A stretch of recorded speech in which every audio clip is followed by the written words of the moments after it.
In January 2022, I decided to invest $5 a day every single day and see what happens. Well, all these years later, I'm now currently at over $9,000 invested in the S&P 500. But today, I want to come back and do a video that will encompass all other videos. This isn't a typical $5 a day update. Instead, what I want to do is help the beginner, somebody that's just starting off, that they want to know, how do I even get started with investing $5 a day? Like, shouldn't I do some other things before I do that? This is going to help you with the ultimate plan. Let's get right down to it. I got 7 steps for you. And no, it's not Dave Ramsey's baby steps.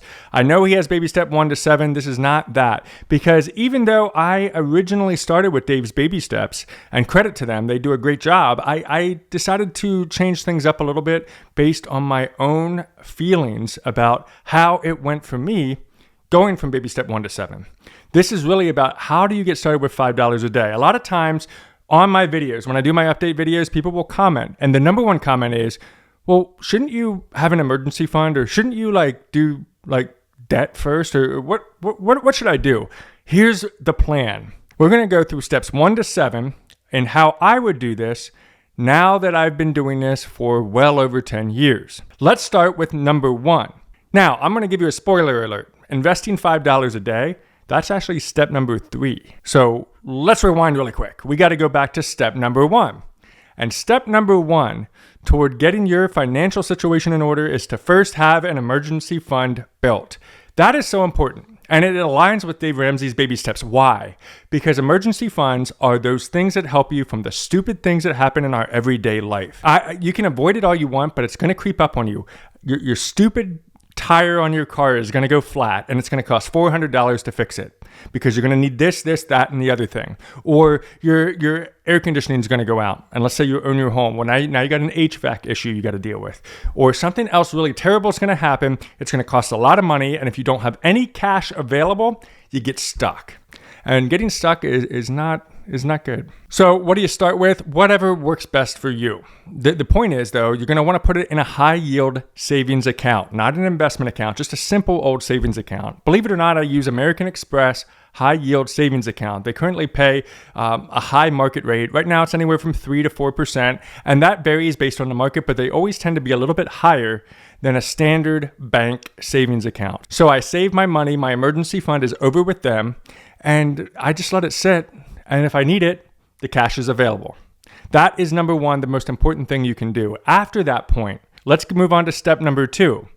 Now, step number 2 is a little bit different. I'm not going to talk about debt. I'm actually going to talk about your 401k or your 403b or whatever investment account that you have available with your company.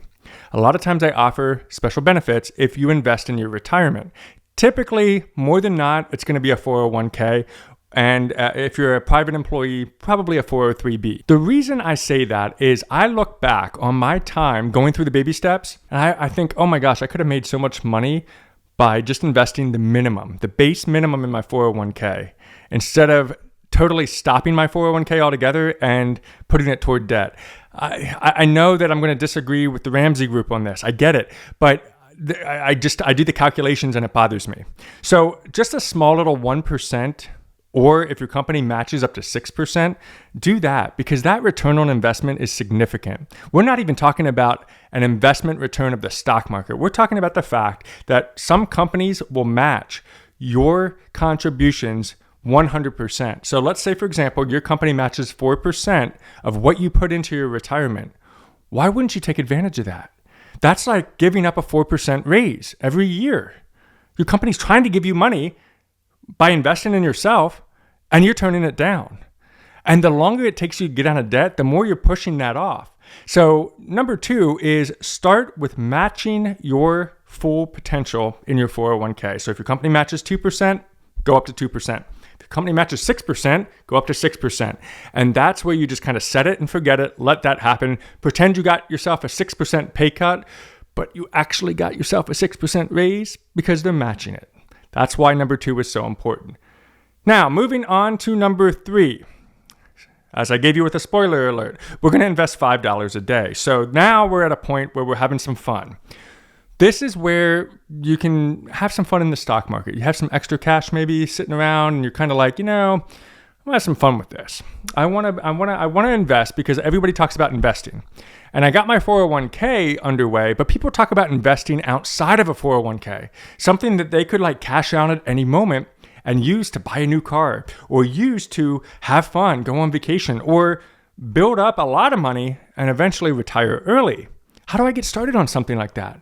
Well, eventually you're going to want to invest a ton of money, but before we get to that part, because we got to do some other things before we just go crazy, just start small. That's the point of $5 a day. I gave up drinking Starbucks coffee as much as I used to. I used to drink it sometimes twice a day. And if you think about the Starbucks cup of coffee cost nowadays, that adds up. So I said, forget it. I'm going to stop doing that, because what I'll do is take the money that I would have put toward that and I'm going to invest it instead. And at the time it was $5.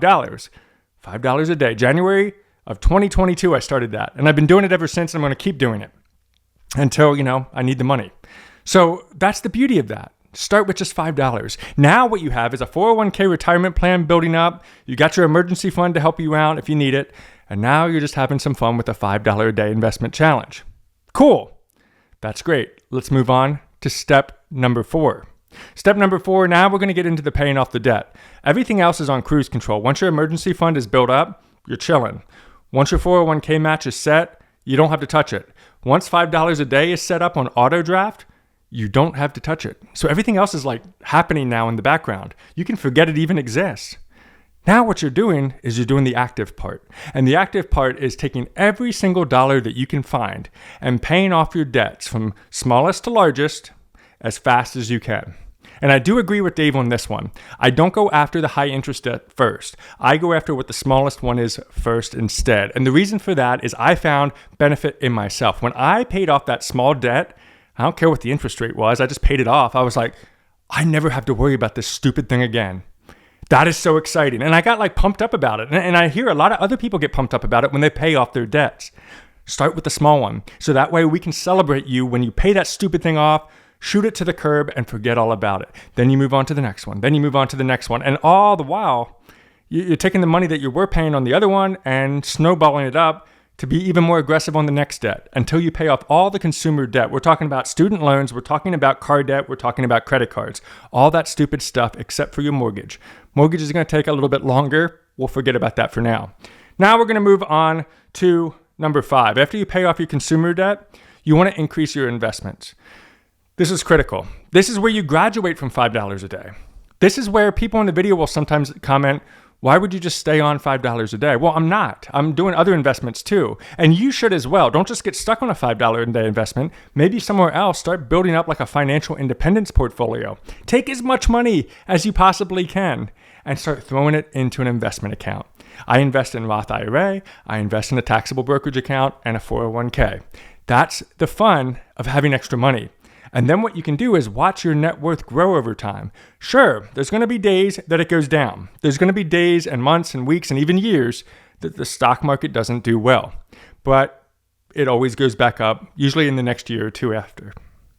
Now, number 6, once you got like all this stuff going on and you got some extra money, you can decide if you do have a mortgage, if you do have a home, and I'm talking about a primary residence, not a rental property, a primary residence, it's best to get rid of that as quickly as you can.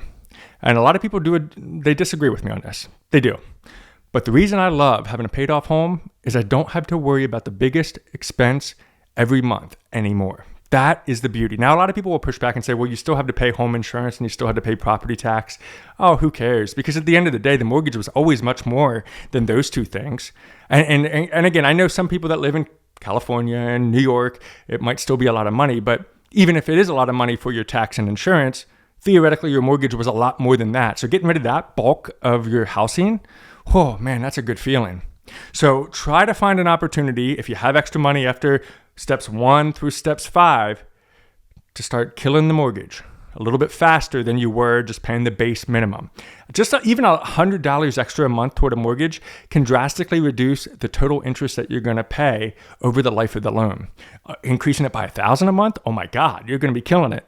And it pays it off earlier when you do that. That is the most exciting thing I've ever done, is pay off my mortgage.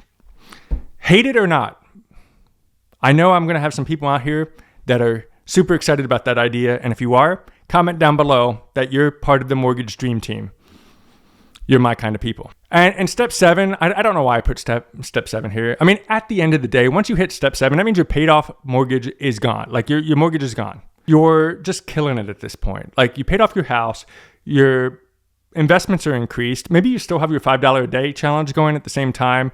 Your 401k is looking good and you have an emergency fund. I mean, at this point, you can do whatever you want. You can just scale up your investments so much. You can give money to other people and bring joy to them. You can have the freedom to say F you to anybody, because at this point you've made it. The power of F you in this case is so important. Why? Let's say all of a sudden your company gets sold to somebody else and they're awful and you hate them. You don't have to feel trapped. You could leave, live off your investments for a little bit, and figure out your next move. Or your boss becomes weird, or you get a new boss and you hate him. Bye. F you. That's the power of the 7th step. It's the power of F you. It's awesome. This is the full guide to investing $5 a day. There's more to it than that. There's 7 steps to it. And I hope this video was very helpful to you. Now I have a challenge for you. Comment down below and let me know what questions you have. You never know if your comment will be featured on a future video, because I base my videos on your comments and your questions. So comment below, check out this video next, and we'll see you on the next video.